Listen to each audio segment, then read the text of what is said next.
हम लोग मिले थे पंचायत शुरू होने से पहले सीजन 4, और डिबेट किया था हम लोगों ने कि कौन सी टीम जीतेगी, बट बहुत बड़ा शॉक लगा। तो क्या ऑडियंस का फीडबैक आ रहा है, किस तरह से कमेंट आपको सुनने मिल रहे हैं? कमेंट तो मुझे तो लगता है कि हर बार ये शो हम लोग जब भी जैसे 1 से 1 से 2, 2 से 3, 3 से 4 ये बढ़ता रहता है ऑडियंस का फीडबैक, और लगातार चलता रहता है।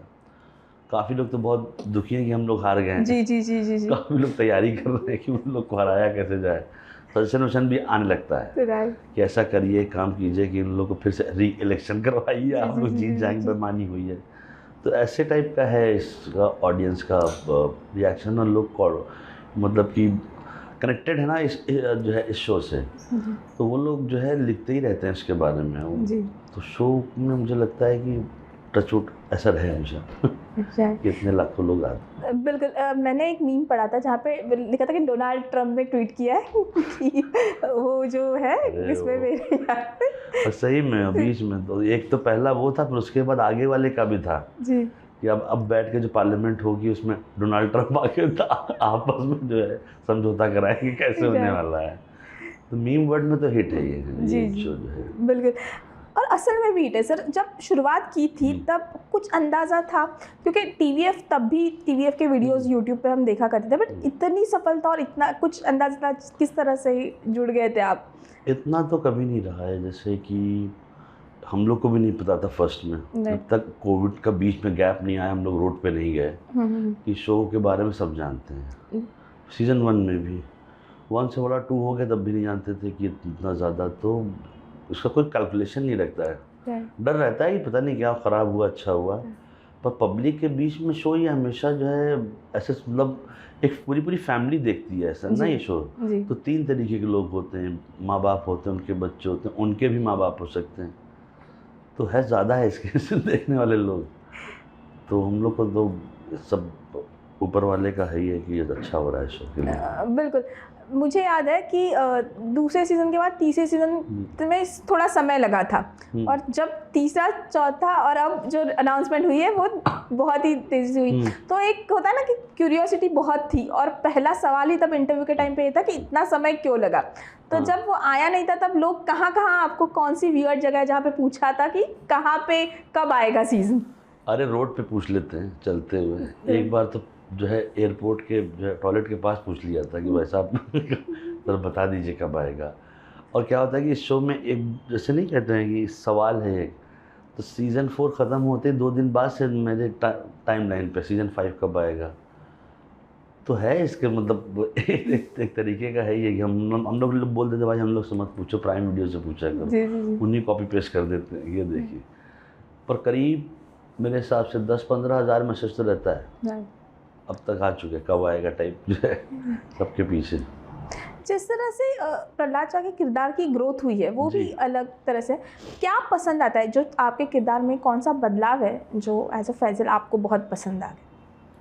मेरे किरदार में जो है जिस तरीके से लिखा हुआ है, और मतलब कि ओवरऑल जिस जगह पे वो है, जहाँ से कहानी शुरू हुई थी, जहाँ पे अभी है जिस ग्राफ के पास, वो मुझे बड़ा अच्छा लगता है कि एक इंसान, कभी कभी ऐसा होता है कि आप एक किसी भी सीरीज़ या कहानी में एक किरदार को एक ही डायमेंशन में देखते रहते हैं, ख़त्म हो जाती है कहानी। मेरे किरदार के साथ सब कुछ हुआ है, तो मुझे उसमें मज़ा आ रहा है करने में भी, देखने में भी, और जो चीज़ वो लिख देता है राइटर मेरा, क्योंकि पहले तो पढ़ते साथ मुझे लगता है मैं नहीं कर पाऊँगा, पर बाय द टाइम शूटिंग होते होते वो कन्वर्ट हो जाता है, मेहनत करके हम लोग वहाँ तक पहुँचते हैं। तो मुझे अपने किरदार की सहजता अच्छी लगती है, इस तरीके से वो दुनिया को देखता है वो करेक्ट लगता है।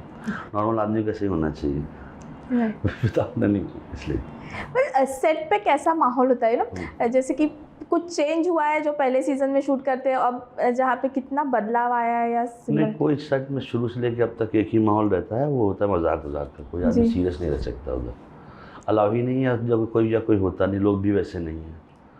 तो मुझे लगता है आप कभी आइए तो आपको अपने आप उसका टेम्परामेंट समझ में आ जाता है सेट का, कि सेट, क्योंकि डायरेक्टर खुद ही जो है उसका जोकर मतलब कि सेंस ऑफ ह्यूमर टाइप उसका अच्छा है, करेक्ट बैठता है, तो वो हम सब लोग खुशी रहता है वहाँ पे, ऐसा कुछ है नहीं, मज़ा रहता है। 1 मिनट सॉरी। बट सबसे मजा ऐसा कौन है जो एक बार शुरू हो जाए, एक होता है ना कि वो खत्म, रुकने का नाम नहीं, तो डायरेक्टर थोड़े चिल्लाना पड़ता है या कुछ होता है। रघु भाई करते हैं जी, तो चलता ही रहता है कुछ ना कुछ। तो एक बार कुछ चीज़ पकड़ में आ जाती है तो फिर सब उसी को, रघु भाई की वजह से एनर्जी अच्छी रहती है। तो उनका वो तो सॉलिड इंसान है, को किसी न किसी चीज़ को पकड़े रहते हैं इसलिए तो उनके साथ जो है एक आध दो बार हुआ है कि बोलना पड़ा है कि भाई चुप हो जाओ तुम लोग, तब सब लोग बोला सीरियसली 3-4 घंटे तक हो गया था हंसी रहते लोग, शूटिंग बंद हो गई, रुके सब लोग, फिर बोला उसने कि मत करिए ऐसा आप लोग, तो हुआ ऐसा। पर रघु भाई वैसे रहता जी। सिर्फ आप ही नहीं, हमें OTT की वजह से कई सारे एक्टर्स से एक कनेक्शन हुआ जो शायद हम पहले नहीं जानते थे, जब फिल्मों में आते थे मतलब इतना कनेक्ट नहीं हो पाते थे। बतौर एक्टर OTT ने आपकी ज़िंदगी किस तरह से बदली? देखिए एक तरीके का एक बदलाव तो है ही, क्यों नहीं कहूँगा, सबसे ज़्यादा OTT की वजह से हुआ है। पर कभी ना कभी तो होना ही था कि इस चीज़ को लेके ये फॉर्मेट है जिसे हम कहते हैं एक लॉन्ग फॉर्मेट। इस फॉर्मेट में दुनिया में कहीं भी किसी भी प्लेटफॉर्म को जब देखेंगे तो जैसे यहाँ पे रेवोल्यूशन जैसे हुआ एक्टर का, वहाँ पे भी हुआ है। HBO का हुआ है बहुत पहले, FX का हुआ है। तो नए तरीके के लोग आते हैं, वो लोग उनको हम लोग देखते हैं। जैसे अभी एक शो आया है एडोलेंसेस करके, बहुत देखा है लोगों ने। उसका जो मेन लीड है वो आए थे तो बहुत पहले गाय रिची की फिल्म में, लॉक स्टॉक में। अच्छा। पर जब एक सीरीज़ थी बोर्ड वॉक एम्पायर, उसमें देखा गया था उनको, वहाँ से मैंने उनको। अच्छा, ओके। तो वैसे रहता है दुनिया में, तो वो है मेरी ज़िंदगी में। तो समझ लीजिए कि एक्टिंग और OTT से मतलब उल्टा ही हो गया है, जो नहीं सोचा था वो हो रहा है जी। तो अब मैं आग बंद करके कर रहा हूँ उसे कि अब देखते हैं क्या होता है। पर है क्या हुआ है, क्या किस तरीके का चेंज है, बिकॉज तुम्हारी जर्नी तो काफी लंबी है जी। और किस तरीके का चेंज तुम में आया है और क्या तुम्हें कहाँ कॉम्प्रोमाइज करना पड़ा है कि तुम जो you going with the flow, कैसा है? I am going with the flow, क्योंकि एक्टिंग के बारे में इतना नहीं सोचता कि इतना होगा।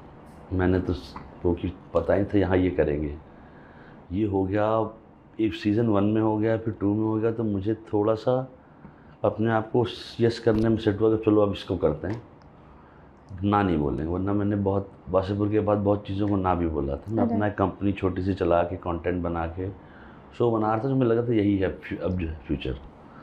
पर इस चीज़ ने इस चीज़ को सोचने में एकदम उल्टा कर दिया। अब मुझे ये ज़्यादा और वो कम नहीं कहते, वैसा बैलेंस आउट करना पड़ रहा है।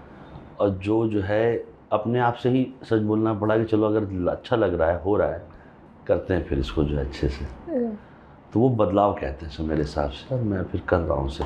गैंग ऑफ वासेपुर में भी एक्सीडेंटल आपकी जिंदगी? हाँ, वो तो हो गया था ऐसे ही। उसके बाद मैंने नहीं किया था एक्टिंग 2-3 साल, आया था ज़्यादातर पुलिस का ही रहा था, पर मैं करता नहीं था। वासेपुर में भी ये था कि चलो एक ने मजाक चलो कर लेते हैं, चलो कर लेते हैं, 25-30 दिन रहेंगे। उसने कहा बस करके आ जाएंगे, ख़त्म हो जाएगा। हम लोग को भी नहीं पता था ना ये शो यहाँ से यहाँ तक होने वाला है। और सबसे पहले कास्टिंग मेरी हुई थी पंचायत में, किसी की नहीं।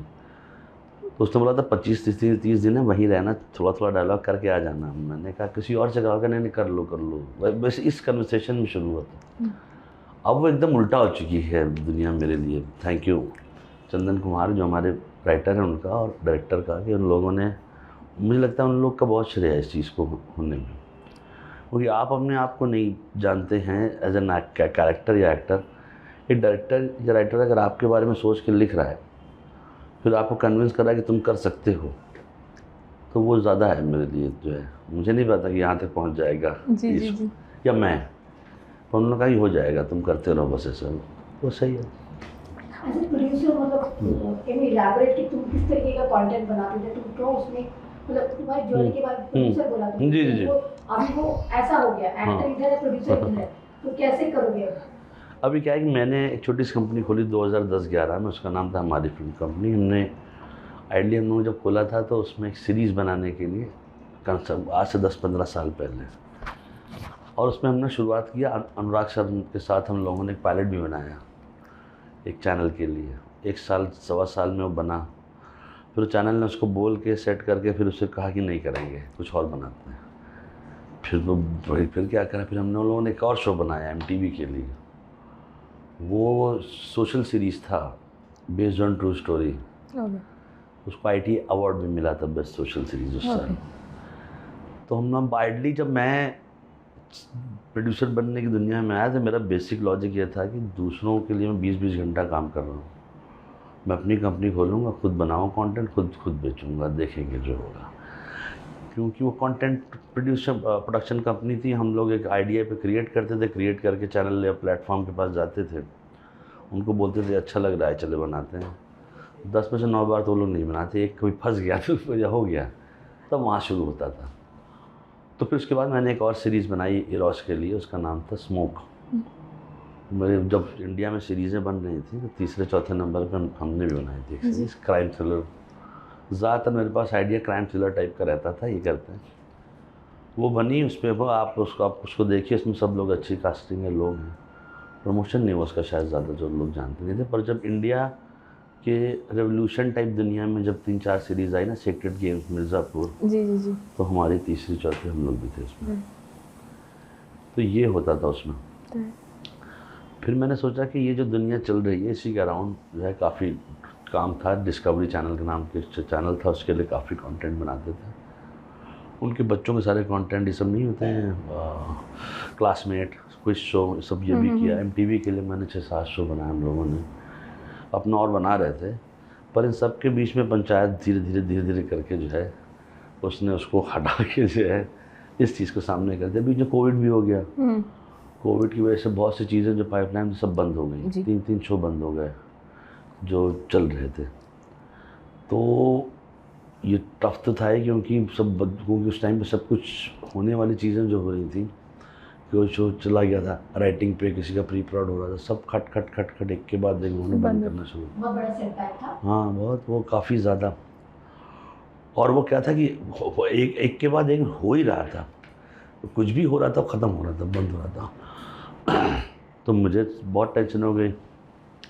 उसी कोविड के बाद ही जो है हमारे फादर की भी डेथ हो गई एक ही साथ। उसके पहले हमारे काफ़ी दोस्तों की डेथ हुई, मेरे पेट की डेथ हुई। तो ये एक साथ बैक टू बैक हो रही थी चीज़ें। तो मुझे भी लगा था कुछ हिला हुआ। सीज़न 1 के बाद तो मेरे फादर की डेथ हुई, तो मुझे ऐसा लगा था कि ये टफ था, ये काफ़ी चीज़ें बहुत हिल गए थे तो। हाँ वो तो होता ही है, क्योंकि मेरे घर में काफ़ी लोगों की डेथ हो गई। मतलब between 15 days I think, family, मेरे फादर के दोस्त, अपने लोग मिला के 11 लोग की डेथ हुई। तो वो काफ़ी टफ रहता है। बट वो था, एक लर्निंग था, क्योंकि वो जो दिन थे उसमें मैंने देखा कि लोगों के डेथ में नहीं जाते थे डर के मारे। जी, कोविड।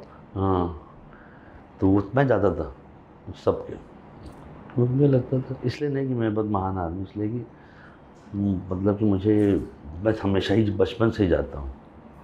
आप किसी भी उसमें रहिए, मैं पहुँच जाता हूँ उसमें। तो वो बड़ा अजीब सा था। फिर वो आया और फिर मैंने सीज़न 2 का शूटिंग था, उसके बाद ही वो ख़त्म किया। फिर मैंने आँख बंद करके सोच लिया कि ऑफिस बंद करते हैं, अब एक्टिंग करते हैं, देखेंगे क्या होता है। तो वो चीज़ें करने के बाद जब थोड़ा सा आगे एक्टिंग का सेट हुआ, तो मैंने जो पुराने और जितनी भी मेरी चीज़ें डेवलप थी उसको वापस से शुरू किया। तो शायद अब देखिए 1-2 फिल्म बनाएंगे बहुत जल्दी। आपने ये नहीं सोचा, जैसे कि TVF की फॉर एग्जांपल करें, उन्होंने भी अपना कंटेंट यूट्यूब, सोशल मीडिया पे ही डालना शुरू, कभी आपको ख्याल नहीं आया कि आप उसके लिए प्रोजेक्ट बनाएं, क्योंकि आज उनका भी रीच जो है वो बहुत नहीं, जो देखिए क्या होता है, जो चीज़ सब बनाते हैं। आमिर जैसा बंदा भी अभी यूट्यूब के लिए कंटेंट बनाने वाला, आमिर खान। तो नहीं, वो जब समय जो था उसमें क्या था, अब मैं इसी सब 3-4 साल में गड़बड़ भी हुआ है। जब हम लोग 17, 18, 19 की बात करें तो एक सही दिशा में लोग जा रहे थे जी। कंटेंट अलग तरीके से एब्जॉर्ब हो रहा था, अलग तरीके से लोग उसको बना रहे थे। जब कोविड के बाद से जो कुछ हिला है ना चीज़ें, उसका इफेक्ट मुझे लगता है अभी तक चल रहा है कुछ ना कुछ। जो डिसीजन उस टाइम पे लिए गए हैं शायद उसमें से 8 नहीं चले अब जी। एग्री। देखिए ना क्या हाल है। तो वो हुआ है। मुझे मतलब मेरे लिए तो ये था कि जितने भी प्लेटफॉर्म हैं जहाँ पे, उनके लिए मैं शो बना ही रहा था। जी। वो तो नहीं हुआ तब नई की बात Right. सुन रहा हूँ, तो अपन तो रिलैक्स थे कि 2022 तक बना के दे देंगे इनको। तो अपनी टाइमलाइन फिक्स थी, जी वो टाइमलाइन हिली, काम हिला तो उसके बाद से बैकवर्ड सोचना पड़ता है जी, उसके जी, हिसाब से। और क्या हुआ कि वो जो चीज़ रिजेक्ट हुई थी उस टाइम पे, अभी 2025 में वापस से उसी की मीटिंग हो रही है कि चलो करो करो करके बताते हैं, वैसा होता है ना। जी तो सब लोग जो है ना एक्सपेरिमेंटेशन में चले गए, वो एक्सपेरिमेंटेशन ने जो है लॉस किया काफ़ी। चलो ये बना लेते हैं शॉर्ट, वो नहीं कहते हैं वो जो है। अब आप देखिए ना कि ऐसा तो है नहीं कि जो आज फिल्म या सीरीज़ नहीं चल रही है वो अभी बनी है, उसका रीज़न 3 साल पुराना है, जी ये 4 साल पुराना है। 2 साल तो लगता है ना बनने में, 1.5 साल, 1 साल तो लिखने में लगता है। तो टीवीएफ का अपना एक अपना बैंडविड्थ था जो उस कंट्रोल में था ना। जी टीवीएफ को भी नहीं पता था कि वो जो दूसरे प्लेटफॉर्म के लिए शो बनाएंगे वो हिट हो जाएगा, नहीं तो अपने लिए बना लेते हो। राइट कोई किसी को नहीं पता रहता है, कोटा तो उनका शो था ना, राइट उन्होंने जाके बाद में दिया दूसरे को। इस वाले में भी नहीं पता था ना पंचायत कि ऐसा कुछ हो जाएगा, जी इसका बम ही फट जाएगा कि लोग बात। लेकिन एक शो था ठीक ठाक सी दुनिया में, हम भी सोच रहे थे, हम सब भी कि यार कैसे होगा, क्या होगा, ठीक सा चल जाएगा, पर ऐसा नहीं सोचा था। राइट इसका मास अपील है तो इसका मुझे श्रेय लगता है ज़्यादा तो ऑडियंस को देना चाहिए, जिसने जाके खोज के शो देखा।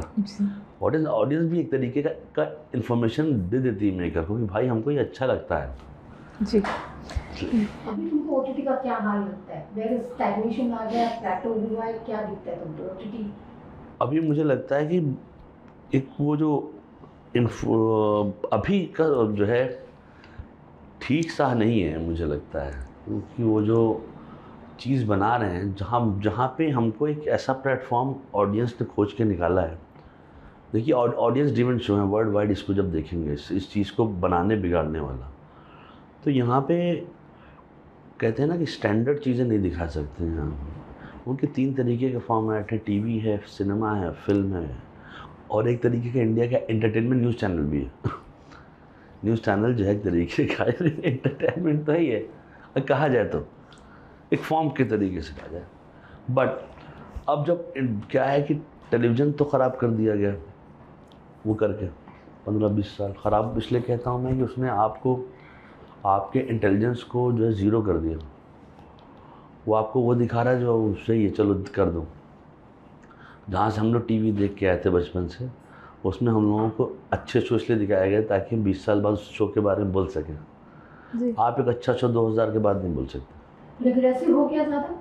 रिग्रेसिव नहीं हो गया, स्टैग्नेंट है, ऐसा है, मतलब नहीं एक तरीके का पुलाव है वो। बट आपको नहीं लगता कि दोष थोड़ा ऑडियंस का भी है?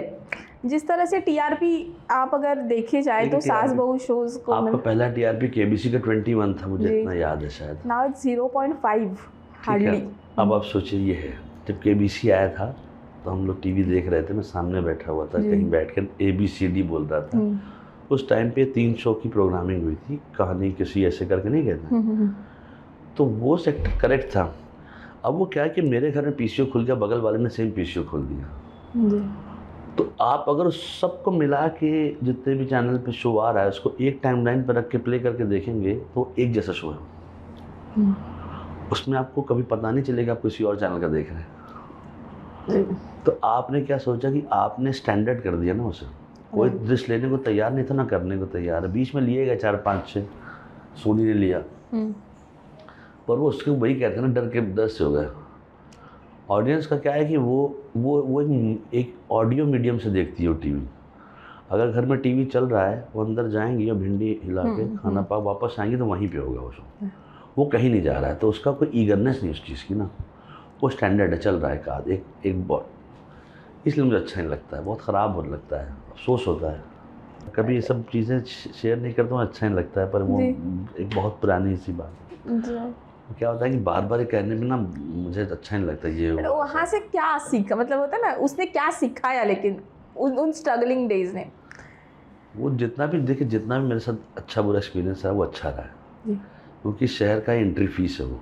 ये शहर आपको जो है थोड़ा सा ठीक कर देता है। आप कहीं से भी आए हो तो ठीक ठाक करके लाइन पे ला देता है कि चलो भाई अब हाथ पैर मार के अब चलो काम करो। तो वो आप उतना जो नहीं कहते हैं, मुझे काम करना फिर बहुत पसंद आया और मैं करता हूँ काम। जब आप जिस चीज़ को मैंने जैसे जहाँ चीज़ें स्टेप बाय स्टेप जो मिला करता गया करता रहा और कर रहा हूँ। तो मुझे फ़र्क नहीं पड़ता है। अब मुझे शर्म भी नहीं रहती है। जब मुझे प्रमोट करना था मैंने लग के वो किया, जब मैंने नॉन फिक्शन शो करना था वो किया। नॉन फिक्शन शो के लोग फ़ॉरेन का शो करने के लिए बहुत मैंने वो भी कर लिया। किस्मत होती है मैं करता गया, पर मैंने काम के लिए ना नहीं बुलाया। अगर है तो करूँगा, फिर चाहे तुम फिर आओ चलो। मुझे नहीं भी पता होगा, मैं रात भर बैठ के पढ़ाई करूँगा, ये चाहिए होगा, ऐसा होगा, ऐसा, पर सुबह तक जाऊँगा वो सब करना। और वो करने वो मेहनत से ही होता है। तो वो जो है उस सब चीज़ों की वजह से हुआ है जी। जो मेरे साथ गुजरी है। तो जो गुजरी है कि जो है तो पता रहता है कि अच्छा इसका रियलिटी है, ठीक है, डन, आगे करेंगे। जैसे आपने कहा कि ये शहर ठीक कर देता है, तो what is the first impression? क्या पहले इम्प्रेशन था इस बार, किस तरह से एडजस्ट किया और क्या कुछ पहले किया? दिन तो मुंबई, हाँ। तो पहले दिन आया तो मैं जो बैंड्रा से अंधेरी आया था ट्रेन पे फर्स्ट टाइम। हम लखनऊ इलाहाबाद मतलब लखनऊ की पढ़ाई वढ़ाई करके आए तो पहले आप वाले चक्कर में थे। एक धक्का पड़ा, नीचे गिर गया वहीं पर। पता नहीं था, मैं अपने मामा से मिलने आ रहा था। उनसे उन्होंने कहा था यहाँ मिलना है। मेरे को तो कैओस नहीं कहते हैं कि मैंने कहा इतने लाखों लोग इतनी स्पीड में जा कहाँ रहे हैं और आ कहाँ से रहे हैं, कोई किसी को नहीं छोड़ नहीं रहा है ना। और ऐसे मतलब मुँह खोल के ना, नहीं मैंने देखा पहले, अरे तो ये है क्या, इधर से आवाज़, इधर से ये खड़ाखड़ नहीं है, अंधेरी से बाहर निकलिए, ये नंबर बस से बैठिए, वहाँ पहुँचिए। पर ये जो नहीं वो दिख रहा था। मैं तो कभी सोचा, फर्स्ट टाइम मैं पहली बार ही बम्बई आया हूँ सिर्फ इस चीज़ के लिए। ऐसा नहीं कभी घूमने आया हूँ, टहलने आया हूँ, फर्स्ट टाइम बम्बई आया। अब यहाँ से अब यहीं रहना है। और जो भी बोल रहा है, अच्छा यहाँ पे कहा तो जो भी रिश्तेदार, नातेदार, भाई के दोस्त, सबका एक ट्रेनिंग स्कूल चल रहा है। यहाँ ये है, ये है, ये है, ये मत करना, ये नहीं करना, होता है अपने आप नहीं कहते शहर में। फिर वो लेकर टाउन हमको, वो जो क्वींस नेकलेस वाली जगह है, पिक्चरों में तो 8-10 बार देखी है, तो आप सब कुछ रेफरेंस हो रहा है पिक्चर से। ये पिक्चर में अच्छा ऐसा हुआ था, ये पिक्चर में ऐसा था, ठीक है। अपन तो ऐसे बताया ना कि ये देखा कैसे होता है, ये यहाँ पे, यहाँ बच्चन साहब यहाँ दौड़ के भागे थे, ये गिरा था यहाँ पे, वो नहीं कहते हैं दीवार का, तो ये सभी तो करते हैं लोग। अच्छा वो जो दिखा रहा है वो भी इसी टाइप का टूरिज्म दिखा रहा है, ये पिक्चर यहाँ लगी थी, उनको भी ये किसी ने बताया था। तो सेम इन्फॉर्मेशन आपको दूसरे इंसान को देनी है। ऐड किया मैंने उनके साथ अभी साइबर पोस्ट का। हाँ अभी ऑन एयर है। क्या था फर्स्ट इम्प्रेशन? मेरा सेकंड टाइम था उनका। एक बार तो उनके घर गया था कुछ काम के उसमें, जहाँ खूब खाने को मिला था। उन्हें अपना खाने को बहुत मिलता है, लगातार जो है आप जाइए, आता ही रहता है खाना, ख़त्म नहीं होता है, और चाहिए और मिलेगा। पता नहीं क्या है उनके किचन में, लगा रहता है ढेर सारा सामान। हाँ सही में मैंने इतना अच्छा एंड नहीं है, पूछ भी लेते हैं और कुछ है। हाँ जब ऐड किया तो पूरा दिन जो है ये था, उनके साथ काम करना, नींद ही नहीं आ रही है जी।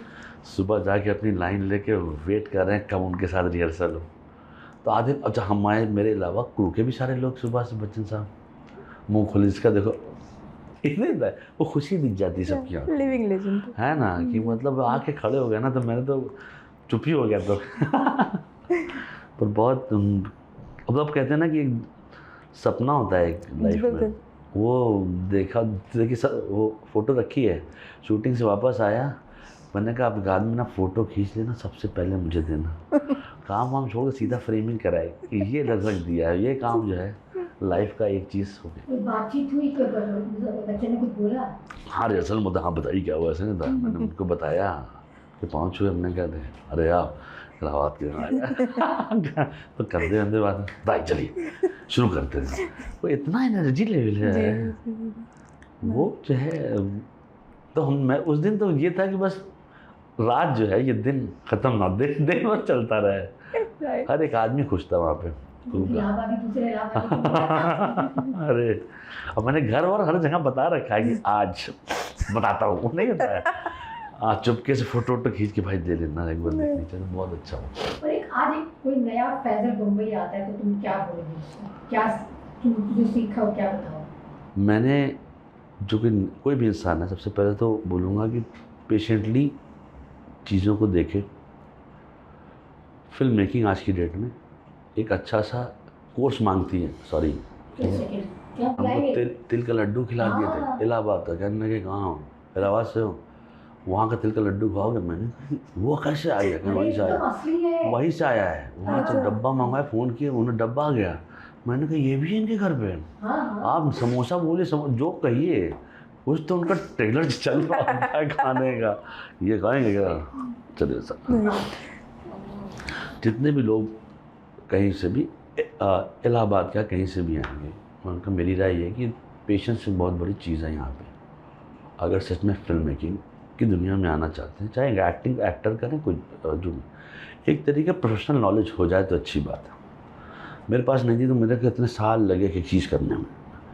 जो प्रोफेशनल नॉलेज रहेगी तो आपको चीज़ें जल्दी जल्दी सेट हो जाएंगी। थोड़ी सी पढ़ाई कर लें, थोड़ा सा अवेयरनेस रखें क्या क्या हो रहा है। वो बहुत तेज़ी से घूम रहा है अभी, और पहले इतना आसान था, धीरे धीरे था। अब स्पीड बहुत चेंज हो गई है। अभी क्या है कि बहुत सी, क्योंकि रेफरेंसिंग पे वहाँ सिनेमा बहुत चलता है कि वहाँ चल रहा है तो यहाँ बना देते हैं, पर वो हो नहीं रहा है जी। वो बैलेंस आउट होगा एक दिन। हम लोग उनसे ज़्यादा अच्छा सोच रहे हैं, मुझे लग रहा है ऐसा। तो वो होना बहुत ज़रूरी है, और एकदम आराम से पेशेंटली काम करें, और कोशिश करें कि दिन भर में 4 घंटा फ़ोन रख के 10 लाइन या 25 लाइन या 50 लाइन लिखें। आप लिखेंगे ना चीज़ों को, या हाथ से या कंप्यूटर पर, चीज़ें बहुत अच्छी होती हैं। पर आज का युग बहुत जल्दी में है, ऐसा लगता है तुमको? क्या करेंगे मैम, उनके पास इतनी ढेर सारी इन्फॉर्मेशन है, उनके हाथ में एक 2 GB फ्री दे दिया गया है, वो स्पीड अप तो होंगे ही होंगे। अब क्योंकि एजुकेशन भी उसी हिसाब से चेंज होती जा रही है ना, वो सोच ही रहा है कि यहाँ ये मतलब गैप है उसकी ज़िंदगी में आने के लिए। और उसका रीज़न भी ये है कि वो जो इन्फॉर्मेशन उसको लगातार ढेर सारे, हम लोग के साथ अच्छाई ये थी कि हमारे पास ये इतना ज़्यादा था नहीं। ह्यूमन इंटेलिजेंस बहुत यूज़ होती थी जी। अभी क्या है, गूगल इंटेलिजेंस बहुत यूज़ होती है, ह्यूमन इंटेलिजेंस है। तो आपकी रेफरेंसिंग बड़ी अजीब सी है, और उसी को सत्य मान रखा है उन्होंने। जी। अपने माँ बाप की बात नहीं मान रहे हैं लोग, कह रहे हैं गूगल कह रहा है वो सत्य है, तो क्या डॉक्टर की भी तो बात डॉक्टर की भी नहीं मान रहे हैं, तो किसको पढ़ा, क्या करेंगे। अभी हमने एक आर्टिकल अभी देखा, दुर्गेश कुमार ने लिखा है, हाँ। स्ट्रगलिंग डिस्पाइट इन प्रोजेक्ट्स लाइक पंचायत और लापता। क्यों ऐसा, मतलब ऐसा क्यों होता है? क्योंकि वो एक पार्ट मैम क्या है कि वो स्ट्रगल तो ज़िंदगी का पार्ट है ही, पहली चीज़ तो ये है। और आसान भी नहीं है, क्योंकि आप जिस कैरेक्टर को जी रहे हैं या कह रहे हैं किसी भी फॉर्म में, अगला आदमी जब आपको दूसरे कैरेक्टर के लिए बोलेगा तो ऑडिशन लेगा ही लेगा। बहुत ढेर सारे लोग हैं, ऐसा नहीं है कि वो, और ये ऐसा नहीं, मैं भी अभी तक जितना शो वो चल रहा है फिर भी फ़ोन करते हैं ऑडिशन के लिए बुलाते हैं तो जाऊँगा ही जाऊँगा ना। मैं थोड़ी पसंद नहीं करूँगा, मैं अब मैं इतना बड़ा आदमी जो ऐसा तो नहीं कह सकते हैं। वो भी तो बेचारा अपनी चीज़ सही से करना चाहता है ना, तो क्यों ना करता, आप इसीलिए आए ना, तो ये करना चाहिए। और स्ट्रगल तो ज़िंदगी भर रहेगा हमेशा। वो बहुत गिनती से 5-7 लोग ऐसे होंगे, 10 लोग हमेशा लाइन के, जो इस पार्ट से दूर जा चुके हैं, वरना ये लाइफ एंड लाइफ का पार्सल है, कंप्लेंट नहीं कर सकते इसके लिए। ऑडिशन को लेकर उनको ज़्यादा ही। हाँ, क्यों नहीं देंगे भाई, ऑडिशन दीजिए। अनुराग, मतलब तो अनुराग, हाँ। अनुराग पे आना था, बिकॉज़ अनुराग की पहली झलक अनुराग की आई थी, तो इसलिए मैं एंड अनुराग। अनुराग के बारे में तुम क्या सोचते हो आज की तारीख में, जो अनुराग तुमने देखा था तब और आज की तारीख का Anurag, and how do you describe your? मैं सर को बहुत करीब 20 साल से जानता हूँ, उनके सर का फ़ैन हूँ मैं एक तरीके से, और ब्लैक फ्राइडे फिल्म नाम की फिल्म आई थी तब से। तो मैं एक इंसान को इसी वर्ष हुआ 4 बंगले दुनिया जानता था, जो एक आदमी फिल्म मेकिंग को लेके जो है, एक नाम सुना था कि एक इंसान है, उनकी ये फिल्म है, ये लिखा है, और ये जो है पागल टाइप के आदमी है, तुम जाके कभी काम मामा। अच्छा, मैंने काम नहीं किया उनके साथ उस टाइम पे, मैं टीवी करता था, तो मैं एक आदमी को देखता था जिसके पास हमेशा लोग पिक्चर की बात करते थे। जब वो बैठा रहे तो उसके आसपास जो है ना, कोई मजाक नहीं चल रहा होता था, उसका सिनेमा की बात रहती। आप सुनिए ना, तो लगता था कि यार ये कुछ हो रहा है। धीरे धीरे करके हम आए, हेलो हाय हुआ, उस नूर में एक फिल्म से आगे चले गए, गुलाल आ गए, डेवडी आ गई, डेवडी गुलाल ऐसे करके आता। और हम लोग ने बातचीत में, मैं अपने काम करता था उनके साथ, उनके यहाँ जो लोग काम करते सब मेरे दोस्त थे। वो बैच हम लोग कहते हैं ना, मैं नील टोटो सब आए थे, कुणाल शर्मा मेरे दोस्त थे। मैंने तब से लेकर आज तक उस आदमी को कोई बेफालतू की चीज़ नहीं करते हुए देखा, सिर्फ सिनेमा के अलावा। वो पढ़ता लिखता है, वो अगर आप ठीक है, कुछ लोग ऐसे ज़िंदगी में होते हैं जो शायद अच्छा चावल नहीं बना पाते पर पिक्चर अच्छी बना लेते हैं। कुछ लोग ज़िंदगी में ऐसे होते हैं जो अच्छी दाल नहीं बना सकते पर अच्छी फिल्म बना सकते हैं। वो आदमी जो है उन लोगों में से है। कुछ नहीं कर सकता है तो अपने आसपास जो एनर्जी क्रिएट करता है उसकी वजह से 10 लोग आपका दिल करता है काम करने का। और ये चीज़ मैंने होते होते देखी, उनके आसपास के लोग जाके पिक्चरें बनाने लगे और अनुराग कश्यप जैसी फिल्म नहीं बनाते हैं वो लोग अपनी फिल्म बनाते हैं। पर एक आदमी ने एक अच्छा टीचर पुशर कहते हैं उसे, कि पुश करता था, करो ये करो ऐसा करो। कोई नहीं करता अभी, आज की दुनिया में कोई नहीं है जो वहाँ पे था। तो मैं सर को इसलिए क्योंकि एक तुम आई रियली लव हिम, मेरा भाई है, दोस्त है। पर उससे हम लोगों ने बस कुछ सीखा है। उसने उस फिल्म में उस तकलीफ़ों के बाद जाके फिल्में बनाई ना, नॉर्मल सर्कमस्टांसेस में आप नहीं कर सकते। आपकी चीख निकल आएगी, भाग जाएंगे आप यहाँ से। गुलाल नहीं देखा? हाँ भाई, गुलाल देख लीजिए। वो कैन लेके दिखाने वाला फिल्म आदमी आपको आप सोच सकते हैं। और मुझे लगता है कोई भी इंसान उनको अच्छा बुरा जो भी कहे, थोड़ा इंटरनेट पे जाए, उसे खोले और देख के पढ़े उसने क्या क्या बनाया है, क्या क्या प्रोड्यूस किया है, क्या क्या लिखा है, क्या क्या बनाया है, क्या क्या बनाने वाला है। तब कहीं ना जब आप उस लायक हों। आप नालायक हो गए किसी चीज़ की बात करेंगे। आदमी को आज की तारीख में फिल्म रिलीज करने में दिक्कत आ रही है। वो बम्बई छोड़ के जाता है, साउथ में काम करता है। अगर राय देना चाहो तो जबरदस्ती नहीं, राय मैंने कहा देख लीजिए, ये सत्य है दुनिया का। इस बारे में कोई जानता है क्या कि नहीं जानता है कि वो आदमी आज की डेट में यहाँ से कहीं और जाके शांति से रहना चाह रहा है। उसी आदमी की फिल्में जो हैं रिलीज़ नहीं हो रही हैं। क्यों नहीं हो रही? ये पूरी बात उस साइड को भी तो बताना चाहिए जो बोल रही कि ये आदमी रॉन्ग है। जब अगर वो गलत करा तो आप ठीक कर दीजिए फिर उसे। आप ये तो बता नहीं रहे हैं, आप करें पर ये गलत है। हाँ, कैसे हो सकता है ये? और मुझे लगता है कि आज नहीं, अब आप कोई भी क्या होता है, हम लोग चीज़ों को तब तक अच्छा नहीं मानते जब तक वो चीज़ का जो है एकदम ही कमी हो जाए, ज़ीरो हो जाए। 10-15 साल बाद, 20 साल बाद लोग इसी फिल्मों को देख के जो है स्कूल में बोलेंगे ये ऐसे बनाई गई थी। ये आप जान लीजिएगा। बिल्कुल है ही एक तरीके का, वो कर ही रहा है। अच्छा ठीक है, चलिए वो इतना ख़राब है, वो एक्टिंग कर रहा है, अब बताओ क्या कर लोगे? कल वो जो है ना, अनुराग कश्यप जो है इसी दुनिया में रह के रहेंगे, है ना। आज जो एक्टिंग कर रहे, कल आपको पता नहीं, कल फिल्म आ रही है उनकी निशांची, अच्छी हो गई, यही लोग बैठ के ना बाहर खड़े होंगे। बहुत ज़ोरदार फिल्म आने वाली उनकी। उसका पहले टीजर ही देख के मैं हिल गया। मैंने कहा छक्का मारने वाले हैं अंकल 6 मारते हैं, क्योंकि ऐसा उसको पता है ये फिल्म का क्या कहीं से भी आएंगे। उनका मेरी राय ये है कि पेशेंस एक बहुत बड़ी चीज़ है यहाँ पे। अगर सच में फिल्म मेकिंग की दुनिया में आना चाहते हैं, चाहे एक्टर करें, कोई जो एक तरीके प्रोफेशनल नॉलेज हो जाए तो अच्छी बात है। मेरे पास नहीं थी तो मेरे को इतने साल लगे एक चीज़ करने में। जो प्रोफेशनल नॉलेज रहेगी तो आपको चीज़ें जल्दी सेट हो जाएंगी। थोड़ी सी पढ़ाई कर लें, थोड़ा सा अवेयरनेस रखें क्या क्या हो रहा है। उन बहुत तेज़ी से घूम रहा है अभी, और पहले इतना आसान था, धीरे था। अब स्पीड बहुत चेंज हो गई है। अभी क्या है कि बहुत सी, क्योंकि रेफरेंसिंग पे वहाँ सिनेमा बहुत चलता है कि वहाँ चल रहा है तो यहाँ बना देते हैं, पर वो हो नहीं रहा है जी। वो बैलेंस आउट होगा एक दिन। हम लोग उनसे ज़्यादा अच्छा सोच रहे हैं, मुझे लग रहा है ऐसा। तो वो होना बहुत ज़रूरी है, और एकदम आराम से पेशेंटली काम करें, और कोशिश करें कि दिन भर में 4 घंटा फ़ोन रख के 10 लाइन या 25 लाइन या 50 लाइन लिखें। आप लिखेंगे ना चीज़ों को, या हाथ से या कंप्यूटर पर, चीज़ें बहुत अच्छी होती हैं।